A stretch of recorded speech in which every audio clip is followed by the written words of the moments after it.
You know what I find the most interesting about Nike? That you can literally see this word. Tell me, am I? I'm single-minded.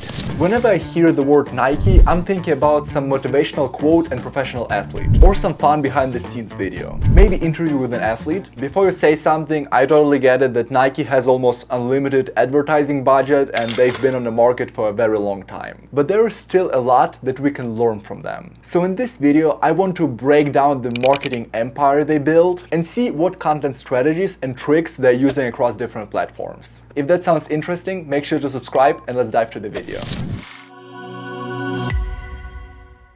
Funny thing, I just read Gary Vee's book where he talks everything about social media and really dives into that. And there's two very interesting concepts: strategic organic content, SOC, and platform and culture insights, PAC. Nike understands these two concepts very well. And I'll show it to you across different platforms, starting with Instagram and then moving on to YouTube, TikTok, and even LinkedIn. Whooping 305 million followers, there's only 10 accounts in the world that have more than that. The first thing that catches my eye is their POC. They use literally all the features that Instagram offers. You can see still images, you can see reels, you can see carousels. They utilize it all. And secondly, there's a broad variety of content that will satisfy every cohort you're trying to target. Think about cohort as a group of people you're trying to target. Nike understands that there's a lot of tennis players who buying their shoes and apparel, so here's an image of tennis champion Carlos Alcaraz with a motivational phrase. Next, Nike knows that women and girl basketball players like their shoes, so here's a motivational video of Caitlin Clark, who's literally a star of women basketball. Nike also understands that a lot of men basketball players love their stuff. I actually was one of them. So for people like me, Nike puts the videos with Devin Booker, you can see right here. There's also gymnastics, soccer, golf, list goes on and on. Next, there's 3 reasons why people watch content on internet in general: entertainment, information, brand, or inspiration. And Nike makes content for each of the categories. Entertainment. We have this super cute random video with kids and the news voiceover. And testing their latest walking strategies. But it's clear these kids can walk. Category 2, education, where this sneaker expert tells us about the history and interesting facts about Penny Hardaway shoes. How many are so large in culture that they never even step? Brand or inspiration. This is kind of the key concept of Nike. And obviously I need to mention their super high quality of production and all the other stuff. I mean, yes, not everybody is capable of doing this type of content, but again, we are looking at the best practices.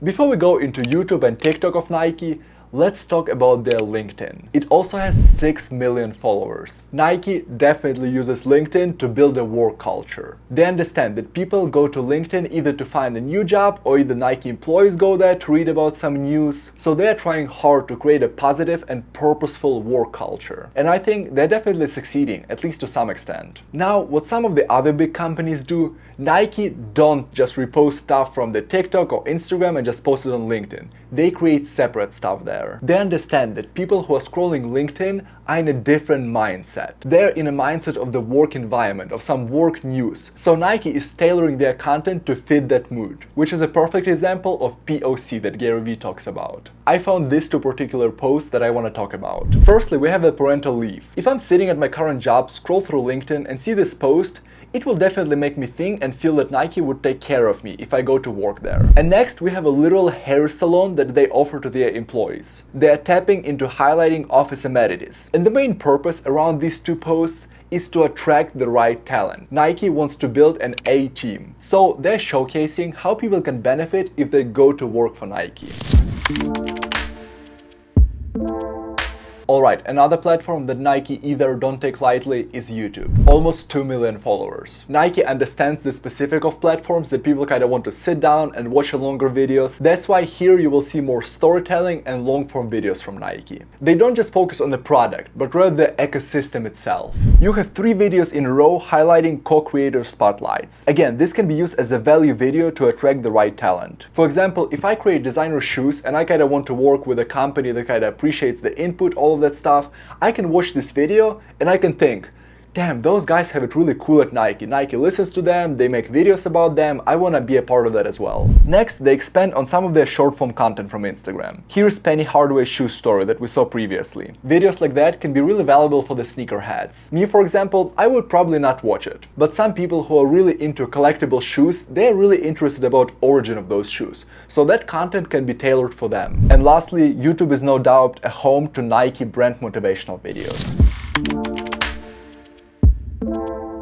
TikTok, 6.3 million, another platform that Nike conquered. And again, they perfectly understand the mood of people when they're on the TikTok. TikTok kinda aged up in US, and people who consume TikTok are probably after their work, they're tired, and they just want some funny, light-hearted videos. I mean, they still post motivational videos, but it's not their main or at least solemnly focus. They understand that people, when they come from their 8 or 10-hour shift, are not really in the mood to get pumped up and motivational about their life, etc. They just want to relax a lot of times. So there's a lot of light-hearted and behind-the-scene content that you can see on their page as well. Here's a video of Sabrina Ionescu shooting challenge. It's definitely lower production level and it's easier to watch. Or there's an interview of Jeremiah Fennell. It's super cute and that might be just recorded on their phone.